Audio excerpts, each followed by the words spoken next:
നമസ്തേ. ബഹുമാന്യ ആചാര്യശ്രേഷ്ഠന്മാരെ, നല്ലവരായ സജ്ജനങ്ങളെ, വിശ്വാസം എന്ന ചാനലിലേക്ക് എല്ലാവർക്കും വിനീത നമസ്കാരം. ഞാൻ ഇന്ന് നിങ്ങളുമായിട്ട് സംസാരിക്കുന്ന വിഷയം ക്ഷേത്ര ആരാധനകളിലെ പരമാരാദേവിയുടെ ഐതിഹ്യവുമായി ബന്ധപ്പെട്ടിട്ടുള്ള കുറച്ച് കാര്യങ്ങളാണ് സംസാരിക്കുന്നത്. പരമാരാദേവി എറണാകുളത്തെ നോർത്ത് റെയിൽവേ സ്റ്റേഷനിൽ നിന്നും 100 മീറ്റർ ചുറ്റളവിലുള്ള ഒരു വലിയൊരു ക്ഷേത്രമാണ്. അവിടെ ഇപ്പോൾ അവിടെ ഉത്സവം നടക്കുന്നുണ്ട്. അപ്പോൾ ഐതിഹ്യത്തിലെ ദേവി ക്ഷേത്രത്തിൻ്റെ പൊരുളറിയുമ്പോൾ നമ്മൾ പരമാവധി എറണാകുളത്തുള്ളവരെല്ലാവരും രാവിലെ ഒന്ന് പോയി ആ എറണാകുളത്തപ്പനെ തൊഴുന്ന പോലെ പരമാരാദേവിയെ ഒന്ന് തൊഴുതിട്ട് പോവുകയാണെങ്കിൽ അവിടെ എല്ലാവരും അവിടെ കുടികൊള്ളുന്നുണ്ട്. പരമശിവൻ ഒരു ഭാഗത്ത്, ഗണപതി ഒരു ഭാഗത്ത്, കാളി ഭാവത്തിലുള്ള ദേവി ഒരു ഭാഗത്ത്, അനന്തനും വാസുകിയായിട്ടുള്ള നാഗങ്ങൾ ഒരു ഭാഗത്ത്, ഒന്നമോ ഭഗവതി വാസുദേവ നാരായണമൂർത്തിയായിട്ട് അവിടെ ഭഗവാൻ കൃഷ്ണൻ രാധാസമേതനായിട്ട് വാസുദേവനായിട്ട് കുടികൊള്ളുന്നു.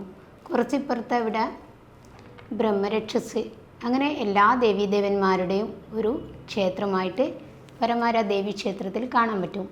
ഓം ശക്തി, ഓം ശക്തി, പരമാരാദേവി ശരണം. അപ്പം ആ അമ്മ ഒരു കുടുംബ പരദേവതയായി സങ്കല്പിച്ചുകൊണ്ട് നമ്മൾ അവിടെ ആരാധന നടത്തുമ്പോൾ സർവ അഭിഷ്ടങ്ങളും നേടിത്തരുന്ന ദേവി പരമാരാദേവി അമ്മ. ആ അമ്മ നമ്മുടെ വീടുകളിലോ നമ്മുടെ ദേഹത്തോ ശത്രുക്കൾ അയച്ചിരിക്കുന്ന ശത്രുബാധ ഉപദ്രവങ്ങളെ മുഴുവനായിട്ടും നീക്കാൻ അവിടുത്തെ ക്ഷേത്ര ആരാധന കൊണ്ട് കഴിയും. രാവിലെ പ്രഭാതത്തിലോ സന്ധ്യാസമയത്തോ പരമാരാദേവിയുടെ ക്ഷേത്രത്തിൽ പോവുക. എല്ലാ ദിവസവും ഒരു 21 തവണയോ അല്ലെങ്കിൽ ഒരു 18 തവണയോ ആ ക്ഷേത്രത്തിന് പുറം ചുറ്റിൽ പ്രദക്ഷിണം വയ്ക്കുക. എല്ലാ ദേവീദേവന്മാരോടും പ്രാർത്ഥിക്കുന്ന പോലെ തന്നെ ഗണപതി ഭഗവാനോടും സൂര്യദേവനോടും പ്രാർത്ഥിച്ചതിന് ശേഷം അമ്മയോട് ഉള്ളുരുകി പ്രാർത്ഥിക്കുമ്പോൾ, നാഗങ്ങളോടും സർവ്വദേവീദേവന്മാരോടും പ്രാർത്ഥിക്കുമ്പോൾ നമ്മുടെ ശരീരത്തിലേക്ക് ഏറ്റിരിക്കുന്ന കുട്ടിച്ചാത്തനെയായാലും ശരി, എന്താണോ ശത്രുക്കൾ പറഞ്ഞയച്ചിരിക്കുന്നത് അതിനെ മുഴുവനും നീക്കം ചെയ്യാൻ ആ അമ്മ മഹാറാണിയായിട്ട്, ദേവിയായിട്ട്, പരമ്പൊരുളായ ആ അമ്മ മഹാറാണി നമ്മളെ കാത്തു സംരക്ഷിക്കും. പരമാരാദേവിയുടെ ഐതിഹ്യത്തിൽ വടക്കോട്ട് ദർശനം വരളുന്ന കാളിയായിട്ടാണ് പരമാരാദേവി. രക്തബീജ അസുരവധത്തിനായി ശ്രീ പരമേശ്വരൻ്റെ നേത്രത്തിൽ നിന്നും ജനിച്ച ഭദ്രകാളി. വടക്കോട്ട് ഇരുത്താൻ കൊടുങ്കാളിയുടെ ഉഗ്രത അണിയുമെന്നാണ് വൈദിക മതം. അതുകൊണ്ട് തന്നെ ദേവി കൊടുങ്ങല്ലൂരമ്മയുടെ സങ്കല്പത്തിൽ പരമാരയിൽ കുടികൊള്ളുന്നു. കൊടുങ്ങല്ലൂരമ്മ ഭാവം ശത്രുക്കളെ നിഗ്രഹിക്കാൻ അമ്മ അവിടെ ഉള്ളിടത്തോളം കാലം നമ്മൾക്ക് ശത്രുക്കളെ ഉണ്ടാവില്ല. നമ്മളൊന്ന് മനസ്സുരുകി അമ്മേ എന്ന് വിളിച്ചാൽ അമ്മ അവിടെ എത്തും. നമ്മൾ ശുദ്ധമാവണം, നമ്മൾ ആരെയും ദ്രോഹിക്കാൻ പാടില്ല, നമ്മുടെ ഉദ്ദേശം ശരിയാവണം. നമ്മളെ ആരുപദ്രവിച്ചാലും അത് നേരെ അമ്മ നമുക്കൊരു സംരക്ഷണ കവചം ഒരുക്കിക്കൊണ്ട് അവരെ ഇല്ലാതാക്കും, അവരെ നമ്മളിൽ നിന്ന് അകറ്റി നിർത്തും. നമുക്ക് നല്ലൊരു സംരക്ഷണ കവചം അമ്മ തരും. കേരളത്തിൽ അതിപുരാതനമായി വടക്കോട്ട് ദർശനമരുളുന്ന ദേവീക്ഷേത്രങ്ങൾ വിരലിൽ എണ്ണാവുന്നതേയുള്ളൂ. അക്കൂട്ടത്തിൽ അതിപുരാതനവും പ്രസിദ്ധവുമായ ക്ഷേത്രമാണ് പരമാര ഭഗവതി ക്ഷേത്രം. നൂറ്റാണ്ടുകൾക്ക് മുൻപേ പരമ്പനാർകുളങ്ങര ഭഗവതി എന്നും പരമാര മുത്തി എന്നും അറിയപ്പെടുന്ന ഭഗവതിയെപ്പറ്റി, ക്ഷേത്രത്തെപ്പറ്റിയും അനേകം ഐതിഹ്യങ്ങൾ പഴമക്കാർ പറഞ്ഞു വരുന്നുണ്ട്.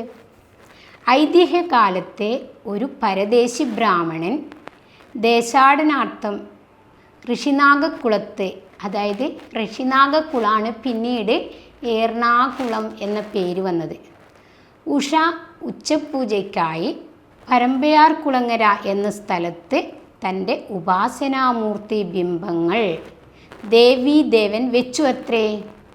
പൂജ കഴിഞ്ഞപ്പോൾ ദേവീ വിഗ്രഹം അവിടെ ഉറച്ചുപോയെന്നും തുടർന്ന് ദേവപ്രശ്നവിധി പ്രകാരം അവിടെ ദേവീക്ഷേത്രം പണിയുകയും ദേവിയെ തോട്ടത്തിങ്കൽ എന്ന സ്ഥലത്ത് ഒരു ക്ഷേത്രം പണിത് പ്രതിഷ്ഠിക്കുകയും ചെയ്തു.